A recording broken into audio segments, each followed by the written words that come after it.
स्वागत है दोस्तों आप सभी का देहात की आवाज में। मैं आपके साथ मोहम्मद इरशाद। सुनेंगे दोस्तों इमरान प्रतापगढ़ी की एक नज़म। इससे पहले बता दूं, हर इस महफिल में घुसने की कोशिश ना करो जहां तुम्हारा कोई जोर ना हो। आइए सुनते हैं इमरान प्रतापगढ़ी की नज़म। तो आपसे गुजारिश है, वीडियो को लाइक कीजिए और चैनल को जरूर सब्सक्राइब कीजिए। जिसकी परवाज़ है आसमानों तलक,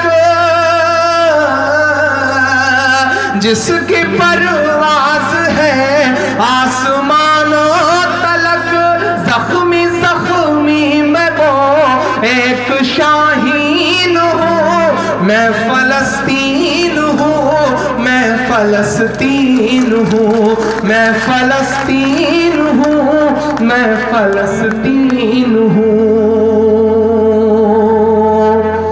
रेत पर रब का फरमान पलता रहा, रेत पर रब का फरमान पलता रहा। मेरे दामन में ईमान पलता रहा, मेरे दामन में ईमान पलता रहा। मेरे बच्चे लड़े आखिरी सांस तक, मेरे बच्चे लड़े आखिरी सांस तक, और सीनों में कुरान पलता रहा, और सीनों में कुरान पलता रहा। जर्रे जर्रे में अल्लाह अकबर लिए, जर्रे जर्रे में अल्लाह अकबर लिए।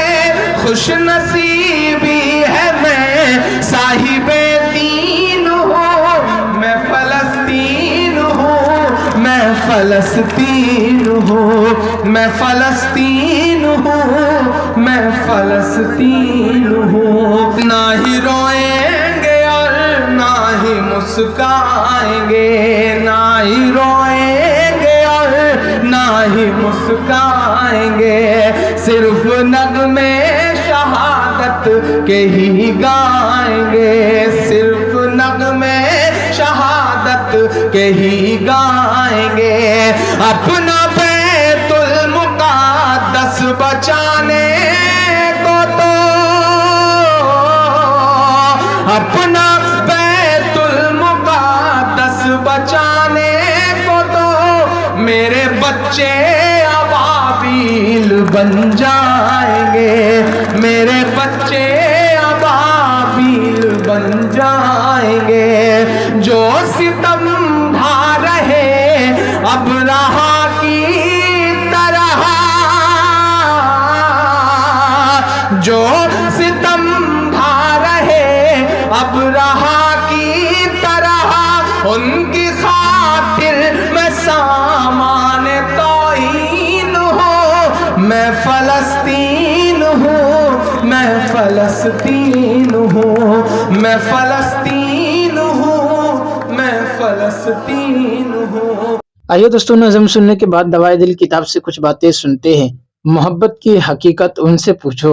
इमाम मालिक रहमतुल्लाह अलैह फरमाया करते थे, मोहब्बत का लफ्जी माना पूछना हो तो हम भी बता देंगे। 6 अक़साम में से कौन सा लफ्ज है, 7 अक़साम में से कौन सा है, बाब इसका कौन सा है, ये तो हम भी बता देंगे। लेकिन इसकी हकीकत पूछनी है तो तुम्हें फलां शेख के पास जाना होगा, वो तुम्हें इसकी हकीकत समझाएंगे। इसी तरह उम्मत के उलमा वक्त के मशाइख के साथ एक राब्ता रखते हैं। याद रखने की बात, एक उसूली बात याद रखिए, उसको ज़हन में बिठा लीजिए। जो सच्चा आलिम होगा वो हमेशा मशाइख का कदरदान होगा, और जो सच्चा सूफी होगा वो हमेशा उलमा का कदरदान होगा। जब इल्म कामिल होगा तो वो मशाइख का कदरदान होगा, और जब इश्क कामिल होगा तो वो उलमा का कदरदान होगा।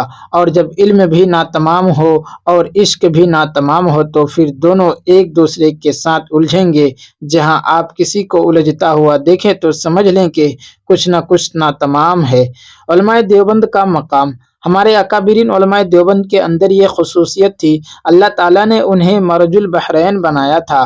ایک ہی وقت کے اندر ان میں علم کی نسبت بھی تھی، ذکر کی نسبت بھی تھی۔ چنانچہ یہ اکابرین جب مسند ارشاد پر بیٹھتے تو جنید بغدادی اور بایزید بسطامی نظر آیا کرتے تھے، اور جب کبھی مسجد حدیث پر بیٹھتے تو عسقلانی اور قسطلانی کی یادیں تازہ کر دیا کرتے تھے۔ دونوں نسبتیں اللہ نے دی تھیں، اس وجہ سے پھر اللہ کے مقبول بنے۔ اللہ نے پھر ان کا فیض پوری دنیا کے اندر پھیلا دیا۔ علامہ شامی رحمۃ اللہ علیہ آج کل تو کوئی ایسے مفتی نہیں ہو سکتے جن کے پاس رد المختار اور ان کا مجموعی فتویٰ نہ ہو۔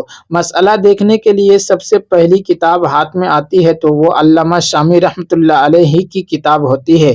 دیکھو اللہ نے کیسی قبولیت عطا فرمائی۔ یہ علامہ شامی رحمۃ اللہ علیہ سلسلہ عالیہ نقشبندیہ کے بزرگ تھے، اور ان کے شیخ مولانا خالد رومی رحمۃ اللہ علیہ کرد تھے، جو عراق کے رہنے والے تھے۔ دہلی آئے اور عبداللہ دہلوی رحمۃ اللہ علیہ جو حضرت موسیٰ جی رحمۃ اللہ علیہ کے شیخ تھے ان کے پاس رہے اور ان سے اجازت و نسبت لے کر واپس گئے۔ ان کے ذریعے اللہ نے ترکی، شام اور عراق میں نسبت کا بہت نور پھیلایا، حتیٰ کہ علامہ شامی رحمۃ اللہ علیہ نے ان کے فضائل میں ایک مستقل رسالہ لکھا۔ اب ایسی فقیہ شخصیت اپنے شیخ کے بارے میں مستقل رسالہ لکھ رہی ہے۔ دوستو ویڈیو کے آخر میں آپ سے گزارش ہے، اگر ویڈیو پسند آئی ہو تو ویڈیو کو لائک کیجیے، اور چینل میں پہلی بار وزٹ کیے ہیں تو سبسکرائب کر کے بیل آئیکن کو پریس کر دیں۔